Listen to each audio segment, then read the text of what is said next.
Bonjour à tous, c'est SavorDev. Aujourd'hui on se retrouve pour une vidéo assez courte dans laquelle je vais vous présenter un site internet qui propose énormément d'icônes gratuits. Alors évidemment il y a des icônes payantes sur le site internet que je vais vous présenter, mais bon, c'est pas très grave parce qu'il y a beaucoup plus d'icônes gratuits que payants, et vous allez voir qu'en plus les icônes sont libres de droit, c'est-à-dire que vous pouvez les utiliser dans votre jeu vidéo gratuitement et ensuite vendre votre jeu sans devoir payer de droits auprès de celui qui propose les icônes, et donc ça c'est super. Ce site internet, quand je l'ai découvert, était vraiment cool parce que ça m'a permis justement d'avoir plein d'icônes gratuitement sans devoir chercher sur Google, etc. Donc voilà, je vais vous montrer ça tout de suite.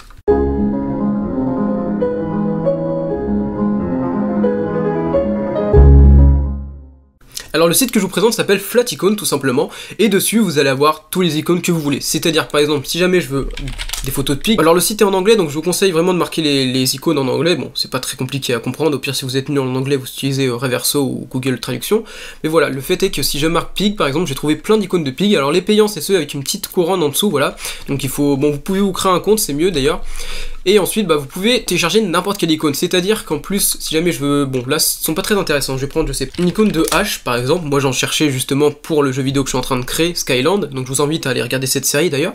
Donc si, admettons, je sais pas, cette icône me plaît, mais que la couleur ne me plaît pas et que j'ai la flemme de placer par, justement, en Photoshop, et je peux changer directement depuis le site la taille de l'icône et les couleurs qu'il y a. Pour changer la taille, c'est très simple, c'est juste ici, voilà, vous pouvez choisir, il y a deux formats, il y a PNG, SVG, et si jamais je veux changer la couleur, c'est très simple, il me suffit d'aller dans la petite palette ici. Et là justement c'est ce que je vous disais, c'est mieux de se créer un compte, donc là je vais me connecter avec mon compte. Voilà, c'est fait, c'est revenu sur la page. Et maintenant je vais pouvoir changer tout simplement la couleur en rallant sur la petite palette, et là vous voyez je peux choisir la couleur qu'il me faut. Donc si je veux mettre du RGBA, je mets du RGBA, si je veux baisser l'opacité, hop, on met 0.5, l'opacité, bon, on sera... Merde. Je disais du coup, je peux changer l'opacité si je veux, vu que c'est du RGBA. La différence, le RGB et le RGBA, c'est que dans le RGBA, on peut changer l'opacité. Et si je mets 0.5, voilà, l'opacité sera beaucoup moins forte, donc 2 fois moins forte. Là, ça se voit peut-être pas, mais quand je vais le télécharger, ça se verra.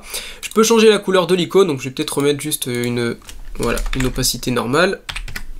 Et voilà, c'est plutôt sympa, c'est un petit site internet qui est assez cool, donc je vous invite à l'utiliser. Ça peut être bien, en vrai, même ça peut dépanner en fait. Si jamais vous aimez bien créer vos icônes vous-même, mais que pour des tests ou X raisons, vous voulez utiliser des icônes en 2 secondes, vous pouvez les prendre, ils sont de bonne qualité, il y en a énormément, d'ailleurs c'est marqué ici, il y en a plus de 2 700 000. Alors je sais pas si c'est ceux qui sont gratuits là, mais voilà, le fait est que vous en aurez beaucoup. C'est gratuit à consommer sans modération. Et voilà, c'est la fin de la vidéo, alors c'est une vidéo assez courte, mais bon, je tenais à présenter ce site parce que moi j'étais très content quand j'ai découvert ce site internet, donc j'espère que ça vous aidera. Sur ce les gens, bye tout le monde, c'était Savoir Développer. D'ailleurs restez actifs sur la chaîne parce qu'il y aura bientôt une série pour créer un jeu vidéo de